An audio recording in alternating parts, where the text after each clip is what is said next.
Hi everyone, in front of me I've got Alcatel 1SE Lite, and let me share with you how to change keyboard language on this device. So let's start with opening the app which will provide you with the keyboard, so the messages, notes, browser, whatever, just have the keyboard on the screen, like here. And all we have to do is to tap on the settings icon in this upper panel.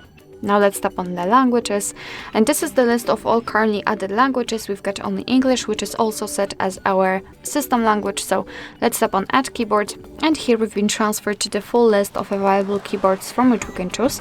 So as you can see, we've got plenty of options to choose from. Of course, if you want, you can simply tap on the search icon and enter the name of the language. You don't have to scroll just like I'm doing right now. I just wanted to show you how wide this list is. So let me pick my usual choice or the language. Let's tap on it. So after finding the language, tap on it and pick the region. And right here you will be able to pick some keyboard types. So basically it depends on the language. Sometimes you can pick from up to 7 different keyboard layouts, and sometimes you've got only one to choose from, or 2. So let's me pick this one, for example. Let me mark it and untick this option because I only want to use this layout. Let's tap on Done. And as you can see, it has been immediately applied to the list. So now we can go back to the keyboard and check. And basically we've got two differences. The first one is the spacebar. We've got the name of the language we are currently using.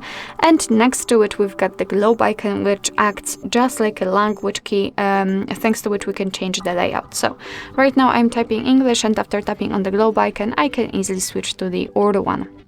Let's tap on it, and again English. So I've just shown you how to add the language to the keyboard, and now let me show you how to remove it, because sometimes you don't want to have 2 or 3 different languages added. You just want to have one, which is different than the system language. So let's enter the settings, tap on the languages again, and in this list we have to tap on this edit icon in the right upper corner and mark the language you want to remove. So I will remove Urdu, as I prefer the English to type in. But of course you can remove the English or whichever language you've got here as a system one, and then leave the newly chosen. Let's tap on the trash bin icon, and as you can see, we've got only English left, or any other language of your choice. And after getting back to the keyboard, you can see that firstly we do not have the language key, and also the spacebar is empty, which simply means that we've got only one language applied. Alright, so that will be all. Thank you so much for watching. I hope that this video was helpful, and if it was, please hit the subscribe button and leave the thumbs up.